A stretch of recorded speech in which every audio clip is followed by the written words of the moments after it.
and oh, my soul so weary.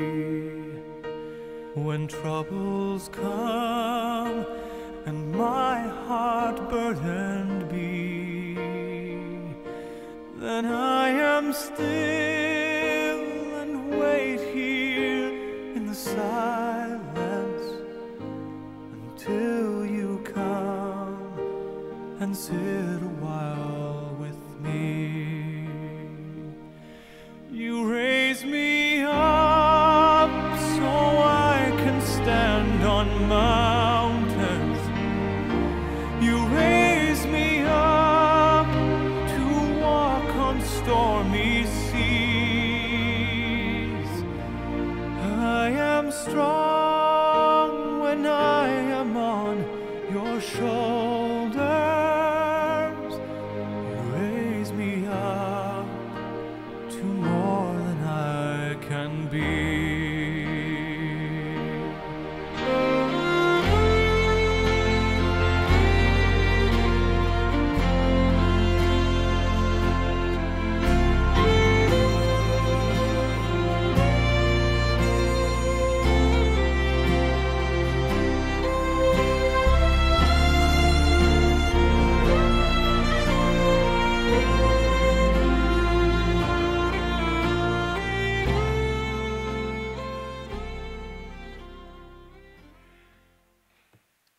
Good morning. On behalf of the Woods, Gibby, McLean family, and especially today on behalf of Mark that couldn't be here, I thank you for being here, supporting this family, to pray for this family, and to share in the celebration of Ann's life, but also mourning her loss. We're here today, of course, to remember the life of Ann Wood McLean. We've come to tell stories, and we've come to say goodbye. And as hard as it is, this service will begin the process of letting go. Letting go, and everyone beginning the very personal and hard grieving process. Susan Ann Wood McLean, 67, formerly of Noonan, passed away Sunday, March 24th, 2019, at her home in Grand Lake, Colorado. Ann was born February the 6th, 1952 in Yokohama, Japan. I understand she was actually on a boat leaving Yokohama, but that was the closest port. She was born to the late Mr. and Mrs. James E. Wood. In addition to her parents, she was preceded in death by her daughter, Sharon Gibby. Ann graduated from Noonan High School in 1970, and she received her undergraduate degree from Columbus State University. And then she later obtained her master's degree from the University of West Georgia. Ann began teaching math and science at Noonan High School in 1979. But prior to coming to Noonan High School, she taught in a school, a very hard school in Columbus called Carver High School. In her 28 years of teaching, she touched the lives of numerous students, and she mentored many teachers. In 2005, Ann became the head of the Professional Development Department for the Coweta County school system until her second retirement in 2010. Survivors include her husband, Mark McLean, children Steve Gibby and Kelly Bentz, grandchildren Bailey and Logan, siblings Brenda McCoon, Janice and Brian, Jimmy and Lynn, Carol and Bud, Lynn and Teresa, Janet, and Thomas and Sherry, and of course sister-in-law Dorothy McLean, and numerous nieces and nephews. Friends and family, I'm standing here today to tell you that you don't know what will happen tomorrow. For what is life? It's a vapor that appears for a little time and then vanishes away.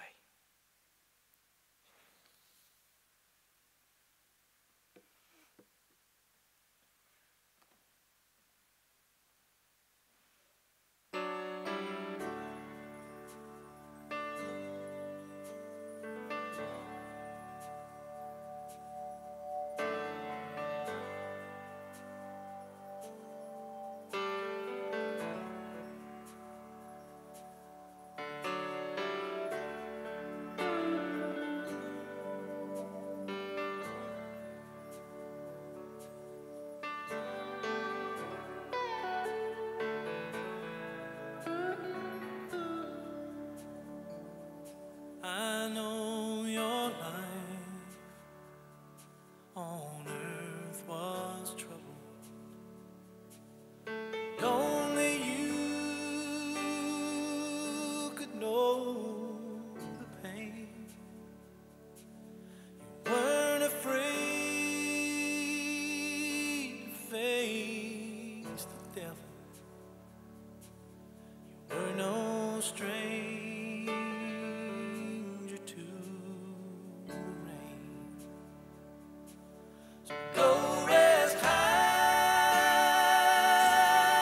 on that mountain. Son, your work on earth is done. Go to heaven and shout love for the Father and the Son.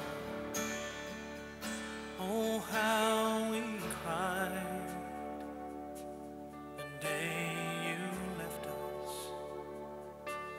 We gathered round your grave to grieve. Wish I could see the angels' faces when they hear your sweet voice sing. So go rest high on that mountain. Son, your work on earth is done. Go to heaven and shout love for the Father and the Son.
Go rest high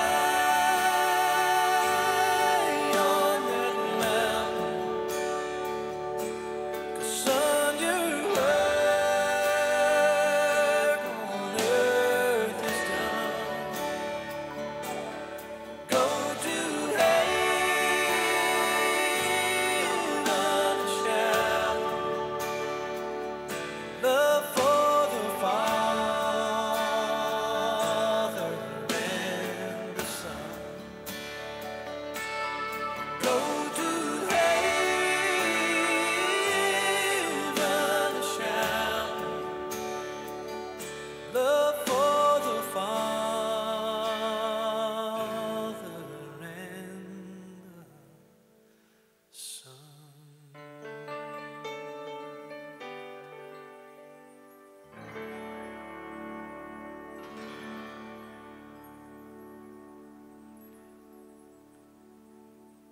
This time I'd like to ask one of her former co-workers, Ms. Susan Smith, if she'd come up and share a few words, please.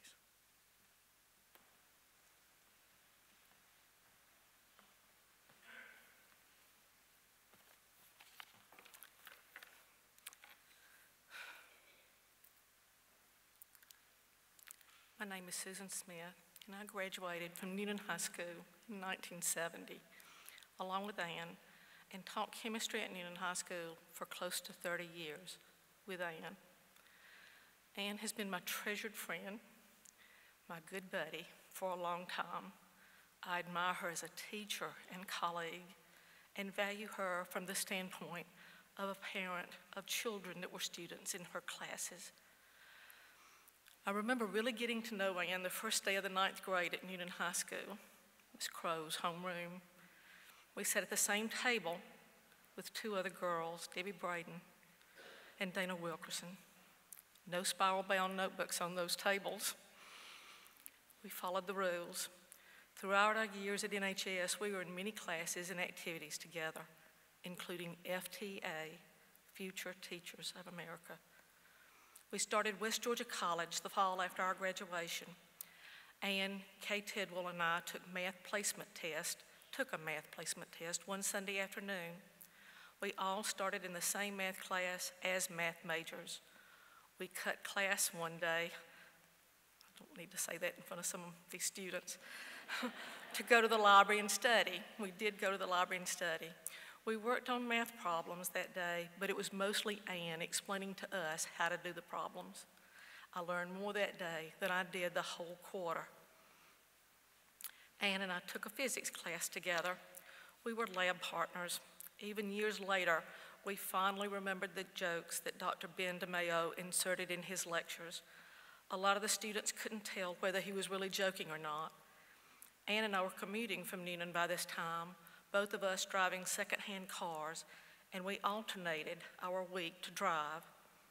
These cars had their problems, and Ann's light blue sedan, I'm not sure of what make or model it was, would run hot about every 5 miles, and we'd have to pull over and add water to the radiator. It made the trip to Carrollton, you remember that car, don't you, Lynn? It made the trip to Carrollton a lot longer, but that was okay. We taught in both directions. I started my teaching career at Newnan High School in January of '76. Ann's family moved back to Newnan after living in Columbus for a short while. She got a job at NHS about a year and a half later and was assigned 2 physics classes and 3 geometries. Together with biology teacher Beverly Lang, we composed the science department at NHS, and Richard Pitts was our science department chair. We 3 gave Mr. Pitts a hard time. If we entered his classroom together, he figured he had trouble on his hands. I can remember him asking on more than one occasion, which one of you is pregnant now? Our children attended the same schools, First Baptist Daycare, First Baptist Kindergarten, and Atkinson Elementary. These schools and their teacher were our extended family, and we were glad to be a part of it, an advantage to living in a small town.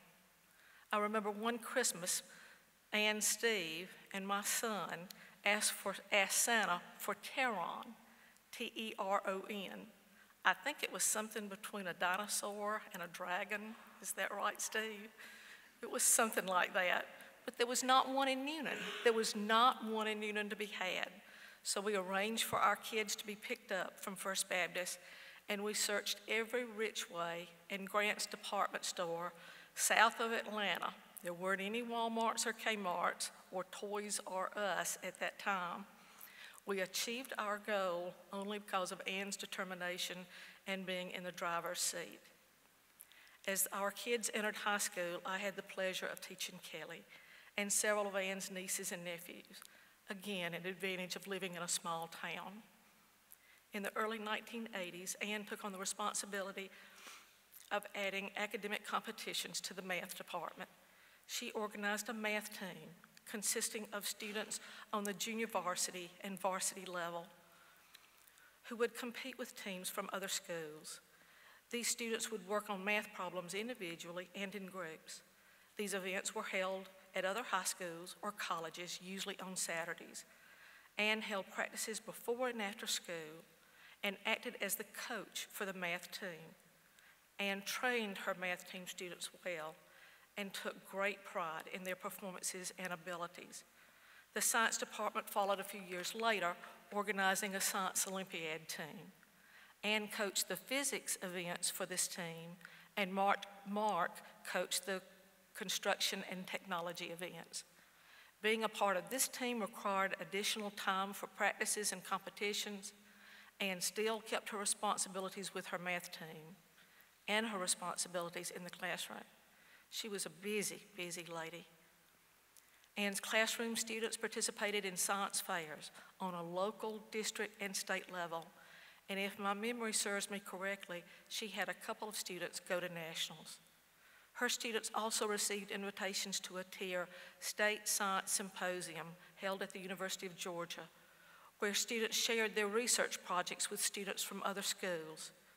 Anne was instrumental in getting recognition and rewards for her students on academic teams, as evidence in the creation of the Wall of Fame in the main lobby of Newnan High School, and the academic team's reception at the end of the year, where students were recognized and awarded letters in academic areas. Mr. Holmes Cunningham, Anne's and my first principal at Newnan High School, ingrained in us at every faculty meeting that we teach from bell to bell, 180 days a year, utilizing effective classroom instruction. Anne's instruction went beyond being effective. It was exceptional, it was exemplary, and it was challenging. I thank God for the life of Anne Wood McLean. I thank God that she was a part of my life. I will continue to pray for all of you like I have done all week. I will continue to pray for Mark that God will heal him and comfort y'all. Much love to all of you from me and my family. Amazing grace, how sweet the sound that saved a wretch like me. I once was lost, but now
This time we have several people that will make comments, excuse me, but I'd like to first read a letter that came from the entire family, sent to me by Jimmy just a few minutes ago, and it says, "It is with a heavy heart that we will be burying our sister today. Even though Ann was the eldest, she and Mark were the most active and the healthiest of all of us. We never expected Ann to be the first to go to heaven. We've always been a very close family, the epitome of saying love grows best in a small house. Except in our case, love grows best in crowded houses." Ann was the matriarch of our family, even before Mom and Dad passed away. With Mom and Dad both working, Ann helped raise us. She naturally took that role to the next level in adulthood and chose the perfect path for her career, teaching. And she chose to teach at the most difficult level of all, high school. She had a reputation of being a stern teacher, but yet earned the respect of the students that had her. The accolades that she received during her career speak volumes to that. We are deeply touched by all the stories of the people who were influenced by her. There must be hundreds of her former students that were inspired to become teachers themselves because of her. We are all very proud to call her our sister, and we'd like to express our sincerest thanks to each and every one that came out yesterday and today. Also to those that are here in spirit. Thank you for all the memories, prayers, and flowers. We will dearly miss our beloved sister, but she will live on in our hearts and in our memories. This time I would like for Brenda to come, her sister, to come and share some words. And then after that, if Steve Quisenberry will come, and then Steve Gibby.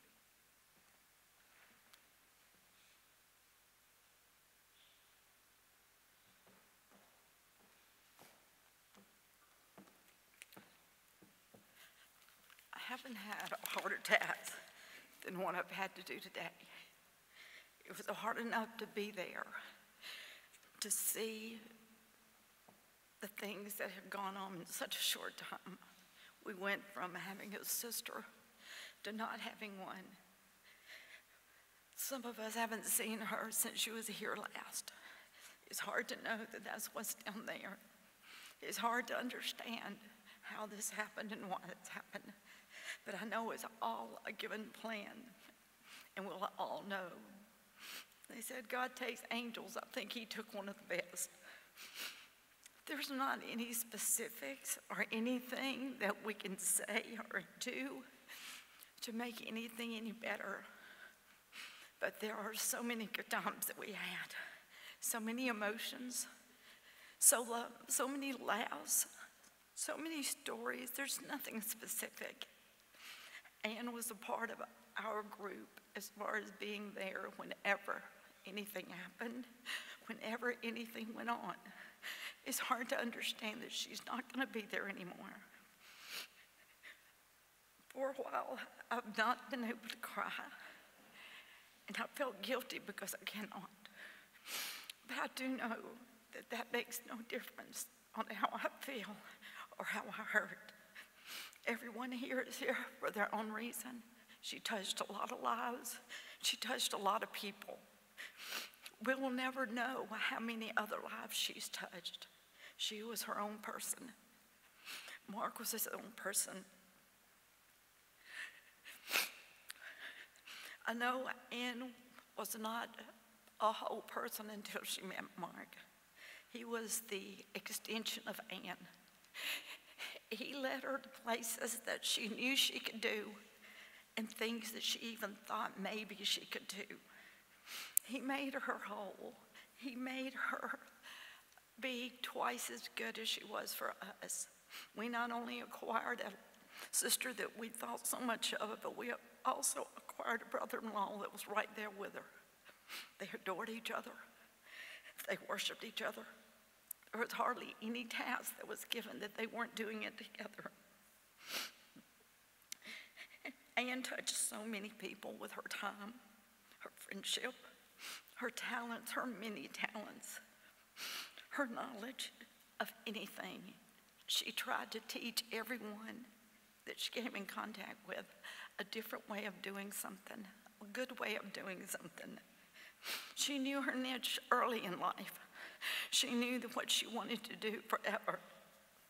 She pushed that goal when she met Mark. They both pushed that goal. There was not really a goal. That's the wrong words to use. They just had a mission, and that was to be together. They worked hard. Every project they did together. Every trip, every thought, it was almost the same. They had a journey that they were taking, and that journey was to travel. That journey was to be together. They worked harder than any couple I know just for life. Everything they did was hard, and everything they did, they pushed hard in doing it. Well, I've lived their life as my life. Their travels became my travels. Their projects became my projects. And of course, their fun became my fun. There's no one here that hasn't been touched in some way by Ann. Whether it be just because she said a friendly word, just because she was there because of a reason or no reason, she was just there. We're gonna miss her terribly. She was my personal psychologist. She was always there for every little problem I had. She was always there for everybody's problems, and she had 7 of us. But she knew exactly how to treat each one of us to make us feel like we were the only things that she had. She made us feel wanted. She made us feel proud. She was proud of everything every one of us did, and that's tough. That's a whole ball team. She loved her grandchildren. She pushed for the kids to love doing what they did, and they have. They are tough. They're strong. We're going to miss her. We're going to think about everything we did every day. There's just not any one thing. And I hope you all have sisters and brothers or friends that you need to understand that today is today, but tomorrow you never know. Treat them with love, treat them with respect, and make sure that they know that you love them.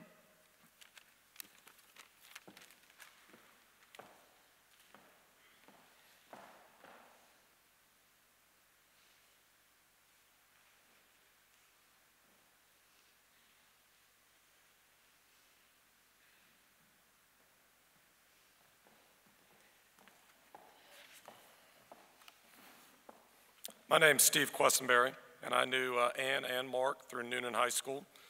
Though I will say, Susan, I did not graduate from Noonan High School, and I certainly didn't graduate in 1970.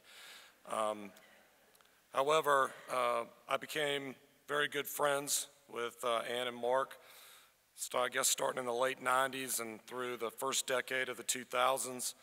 Got to be good buddies, and when they asked some friends to speak, my wife Susan and I, who also taught with Ann and Mark, got together with Nancy and Dale Sizemore and Carol Toole, who has joined me here on the platform, and we talked about and reminisced for several hours about Ann and Mark, and we put together kind of a tribute, I hope, to her. And if you'll allow, one of the things that in history department, which is what I do, we take great pride in not using notes when we talk about the subject. And we have a saying in the history department, if you don't know a story, make one up. And, but I will not have to make one up. I will not have to make one up today, because there's no way I could tell you all the different stories and the influence that Ann had with Mark.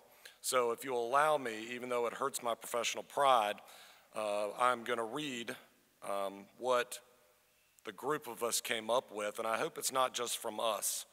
I hope that it reflects many of you and your experiences with Ann and Mark, because they were almost one, as her sister just mentioned. Everyone's life is like a quilted mosaic with family, friends, work, and play. Ann's life was like one of the quilts that she made. Very complex, yet simple, beautiful, but full of hard work and effort. There are so many pieces to Ann McLean's quilt. At the center of the quilt is Ann's loving and giving heart. Surrounding that heart is Mark, her family, her friends, and Maggie, her dog. As her friends, we naturally say Mark and Ann as one word. Each of them brought to the other what the other needed. Ann loved and was very proud of her large extended family, especially her children, Steve and Kelly, and of course her grandchildren, Logan and Bailey. Living in Colorado much of the year made her treasure their moments together even more. When she spoke of her grandchildren, it always brought a twinkle to her eye, and she and Mark were always thinking of ways to challenge and help them grow, to comfort and help them feel their love. With car-shaped cribs to climbing walls with homemade kid-size handholds, or the time I was over there and Mark was talking about rappelling off the deck with his grandson. They loved it when the family came out to Colorado to ski and play in the snow, and spoke often of those good times together. As her friends, we knew that was the center of her quilt. Another huge piece of the quilt was Ann's time at Noonan High School, as has already been mentioned, and the Coweta County school system as an educator. According to Kelly Finger, a former science teacher and presently a current instructional coach at Noonan High School, Mark and Ann were the most adult and serious ones out of our crazy science bunch. They both had a wicked and sharp sense of humor, and they kept us in stitches. I can tell you that they were the smartest and hardworking couple I've ever known. If Ann and Mark did it, then it was the smartest thing to do. I became a better teacher, cook, wife, and mother because of Ann. Ann was an accomplished national board certified teacher, which, if you're not familiar with that, is a very difficult process. Very few teachers actually accomplish, who cared deeply about the success of her students and colleagues. She also trained many traditional college student teachers and helped professionals in other fields become certified teachers. Many of Ann's high school students went on to become teachers. She was a member of Alpha Delta Kappa and loved being a part of that sisterhood. She loved being a teacher and was respected and admired by her colleagues and her students. Ann and Mark loved to cook together, especially when others were involved. One night, 6 of us got together to cook a Vietnamese feast. We were the guinea pigs for a meal that my students were going to cook at school and eat in my Vietnam history class at Noonan High School. Ann and Mark shopped for the special ingredients, prepared them for cooking, spices, cooking utensils, recipes were all set out. We teamed with a partner and each pair prepared a part of the meal. Of course, it was delicious, in spite of my total cooking incompetence. Another quilt piece made. Ann and Mark were wonderful hosts. Dale and Nancy Sizemore shared that when they visited them in Grand Lake in the summer of 2016, they were on their first hike, and Ann saw a beautiful red fox heading their way, and she immediately hushed everybody down and said, "Hold still and look." The fox bounded onto the trail and, startled by their presence, stopped, turned, and trotted away. By the end of the week, they were amazed at how Ann seemed to instinctively be in tune with nature, anticipating more encounters with moose, elk, and even mountain goats. Just another piece of the Ann quilt. Ann truly enjoyed the physically active life, whether it was pickleball, snowshoeing, cross-country skiing, hiking, and even some rock climbing. The physical activity and nature is what drew them away from Noonan to Colorado. Visitors could expect to go snowmobiling, skiing, hiking, or some other form of activity when they visited Colorado. If you weren't interested in doing any of that stuff, don't go, just call. A very important part of the quilt. Ann and Mark designed and built their own home in Noonan from the ground up as a team.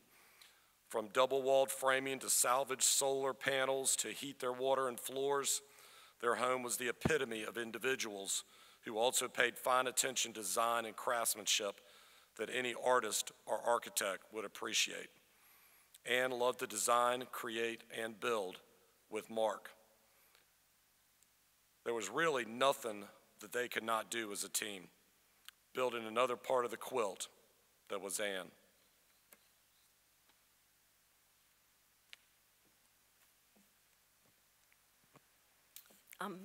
Carol Toole. I was wonderful friends with Ann. I love her and I'm missing her very much, but I wanted to talk about how Ann wasn't afraid to get her hands dirty. Ann taught her friends and family about thoughtful gardening practices. She was a master gardener who reveled in creating several beautiful gardens surrounding their homes, including a perennial garden with a pond, a formal knot garden, and Japanese Zen gardens. Just beautiful. Ann liked to share her plants and her knowledge with her family and her friends. She taught me a lot about gardening. Once she and Mark made a miscalculation, however, they made the miscalculation on how to contain black bamboo that would not be contained, providing me with a lifetime supply of bamboo brushes for my SNUME A painting lessons. Ann was a nurturer of plants and of her friendships. Like all successful teachers, Ann was the ultimate learner, and she believed that there was no better way to learn than from experiencing things firsthand. From traveling to the Yangtze River and eating in a private home in China, to riding a Zodiac raft in Antarctica to see the penguins, she never tired of adventures with her life mate, Mark. We all loved hearing stories and seeing her beautiful pictures and watching her videos of their adventures together. We will miss our quick-witted, warm, happy, beautiful, loving friend, Ann. And we hope that someday we will get to see each other again. We will especially feel Ann's presence when we're outdoors communing with nature that she loved. We see Ann presently in the blossoming flowers, and we hear her sweet voice in the birds' songs. We feel her love in the warmth of the sun. Listen for her whisper in the wind and her joyful laughter in the mountain stream.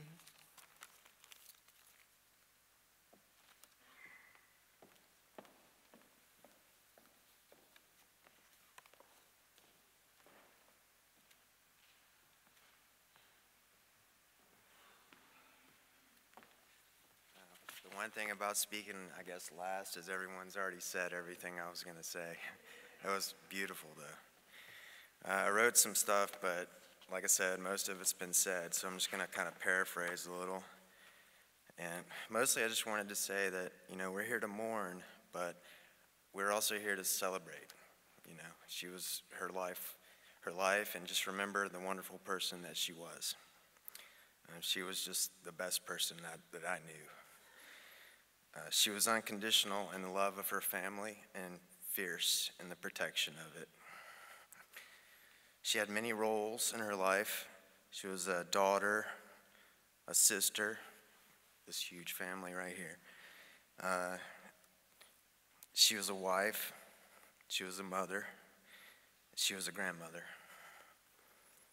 I think the grandmother part she liked the best.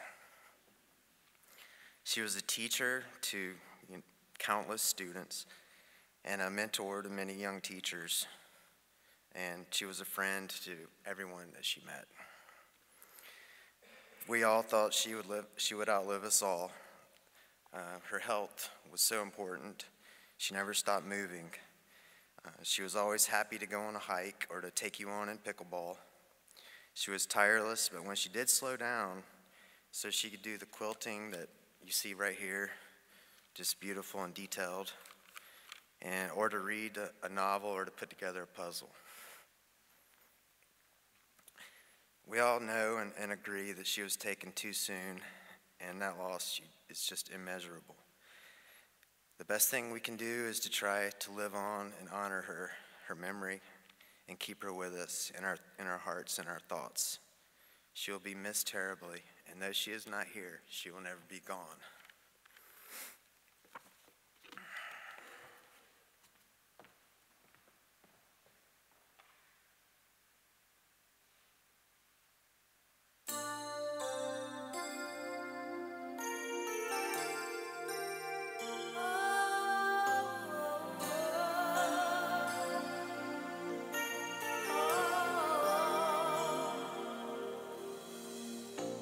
It must have been cold there in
Thank you for all for the comments.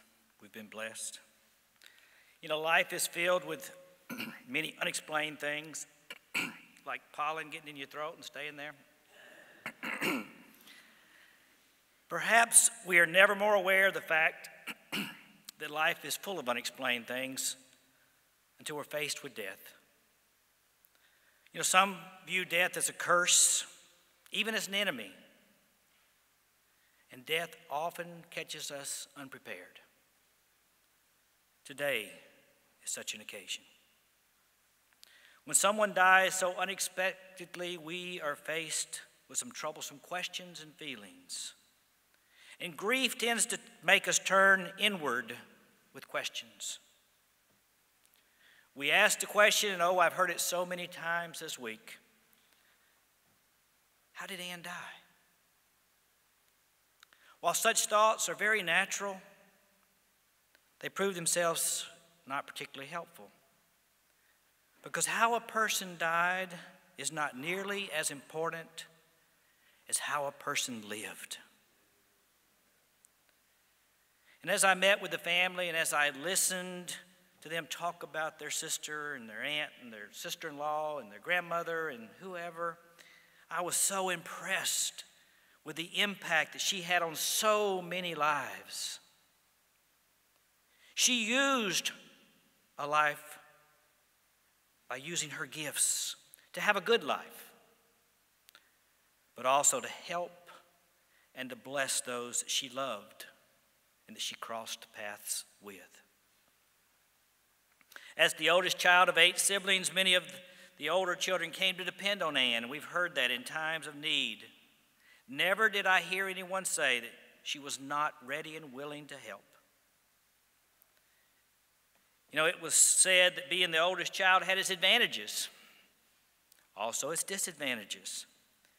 And one disadvantage was she was always expected to help take care of the younger kids. And many, many of them have said how many times they went to Big Sister Ann for help. You know, both parents worked. What parents wouldn't have to work with 8 children? But one advantage that I heard that she was allowed was she was allowed a bedroom with just one sister.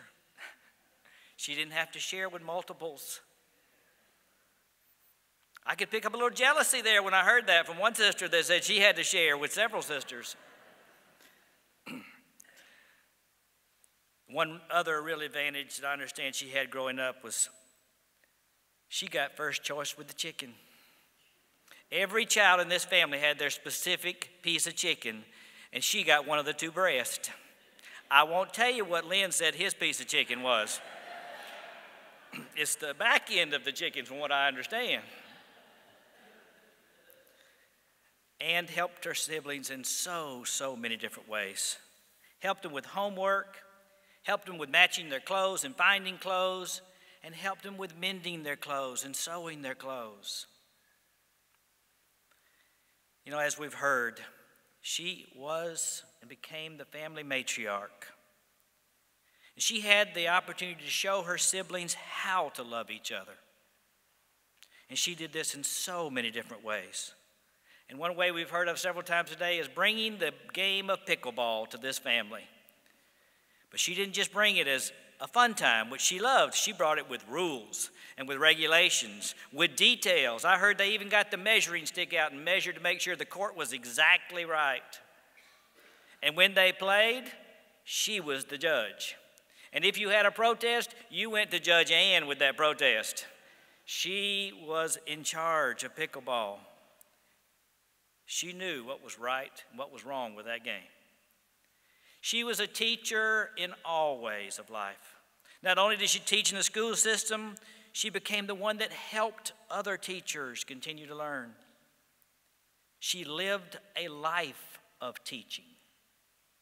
I heard several of the siblings say that they had asked for her and Mark's help several times, and they had volunteered to come help. But you know, their idea of help was to teach them how to do it, not to do it for them. And they would come over and they'd help them lay it out and they'd tell them what to do, and then they'd stand back and make sure they did it correctly. They wouldn't do it for them. They would help, though. Ann was so unselfish that she would help those family members continue in their education. I even heard it say that she would help nieces and nephews and loved ones continue even in college. When one niece called, and Ann stayed on the phone with her for over 2 hours, just helping her through the subject she was working on. Obviously, Kelly was impacted by her mom as a teacher because she's now a teacher at Arnold Middle School, carrying on that legacy. Big shoes to fill. But I know your mom was proud of you for being a teacher, an educator, helping others. And Steve, you've already told us how proud your mom was of you and how much you loved her and cared for her and thought of her and Mark both. Ann and Mark loved to work with their hands. We've already heard that, and always seemed to have a project going on. Ann was very talented and very handy. I even had one brother say she could outwork him in construction any day of the week. You know, I believe that both of their homes, and we've heard here in Noonan and in Colorado, had their handprints all over them, from ground up or just modifying the one that they had. Not only was she handy in construction, but I understand that she was very good at cooking, and we've heard that already. I heard that when people came to Colorado, she and Mark would put on a feast. And because she was so well organized, it was not a big task for her. She could just do it. And I've heard time and time again just how well organized she was and how it made things so easy when it came time to find things just here this week. One talent that she shared, of course, as we've heard so many times, is her sewing talent. This is just one example of how talented she was and how she used those talents to bless others. Many, many quilts and tapestries were given to family members and friends in love. Ann had the privilege to take her mom to Japan after 50 years of her not being there. I understand her and Mark loved to travel. And just a couple of places I heard were Japan, of course, Africa, Vietnam, Iceland. And they loved to travel so much that they went out to Colorado. And in the beginning, it was a visit. And then they stayed a little longer until it became their permanent residence. And they came back here to visit. They loved it so much. Ann loved life. And she loved her family. And she loved the one that she decided to spend the rest of her life with. Please continue to remember Mark as he goes through this long recovery for his injuries and also heals from losing his life partner. Many memories were shared, many laughs, many tears, and I hope that many, many of those memories will be kept for all life. You know, we asked ourselves, why did this happen? Yet it's obvious that no one can give a satisfactory answer. When death comes, it shatters our plans and it causes us pain. But whatever you're feeling today, let me encourage you to take it to the Lord. He's big enough to handle all your pain and even your anger. The only things he can't help you with are those that you refuse to take to him. You know, we hear statements a lot of times, oh, what a tragedy. But while death is troublesome, it need not be a tragedy. Death is inevitable for all of us. And it can be a tragedy if we're unprepared. The truth is that each of us will have a turn with death. We're not given a choice about whether to meet death or even when we meet death. But faith in God is how we can make sure that death is a triumph and not a tragedy. Although we cannot bring Ann back, you have the assurance that we know where she is. Because it said absent with the body is to be present with the Lord. You know, they say the impact of a life is measured by the lives you've touched. We've heard today how many lives Ann has touched. And she has a wide wake of people that she's touched, all those ripples. And for that, we are grateful. You know, I'm of the generation that remembers a guy by the name of Mr. Rogers. Most of y'all probably do also. It was written about his retirement to Mr. Rogers the night that he received his Emmy Lifetime Achievement Award that he went up on stage very humbly, stood in front of all the celebrities, and he stepped to the microphone, made a small bow, and he said, "All of us have special ones who have loved us into being. Would you just take, along with me, 10 seconds to think of the people who have helped you become who you are? Those who have cared about you, those that have wanted the best for your life." Just 10 seconds of silence. Then he lifted his wrist, and he looked at the audience, and he looked at his watch, and he said softly, "I'll watch the time." Then there was first a little whoop, then there was a little bit of laughter, and then the people realized he wasn't kidding. That Mr. Rogers, that man of authority, expected them to do what he asked. So they did. He looked at his watch. 1 second, 2 seconds, 3 seconds. And then people's jaws clenched and tears started falling down their cheeks because they remembered those people that loved them, that cared for them, and that wanted the best out of their lives. At the end of that time, Mr. Rogers said, whoever you're thinking about, how pleased they must be to know the difference you feel they've made in your life. May God be with you. And he left the stage. Anne's life testimony and witness to what is truly important. She's made an impact on people's lives. We are thankful for what we've received. To know that life and faith is about loving those closest to us, to bless those and to love our families. And so we are surrounded by our love for us today and the love of God. May we be thankful for the time you had with Anne, the impact she had on all of your lives, and the lessons you've learned from her, and the memories which you'll carry with you from this day forward. Now's the time to give thanks for Anne, all that she did, and how she touched and blessed your lives, making you who you are today.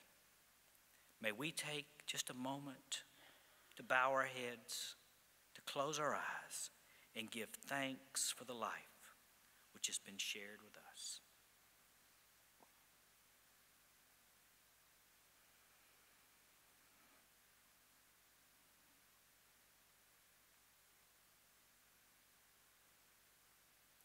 May God be with you, bless you, and keep you, even until these days and always. Amen. Again, on behalf of the family, I want to thank you all for coming today. The family will be going from here directly to the cemetery, and they've asked, not to hurt anybody's feelings, but they just asked if they could have a private time at the cemetery. But we do, again, want to thank you for being here today. And thank you for your understanding.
Soul so weary, when troubles come and my heart burdened be,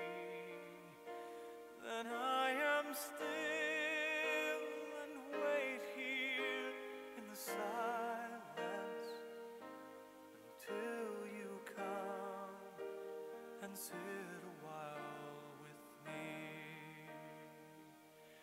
You raise me up so I can stand on mountains. You raise me up to walk on stormy seas. I am strong when I am on your shoulders. You raise me up to more than I can be.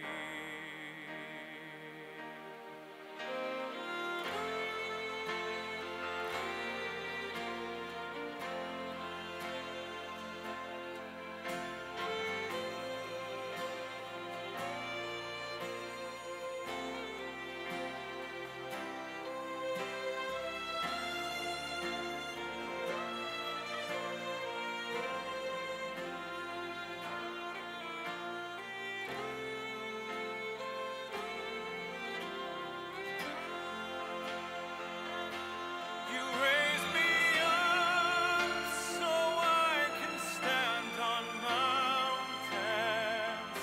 You raise me up to walk on stormy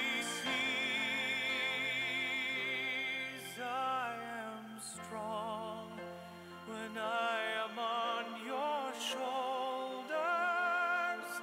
You raise me up to more than I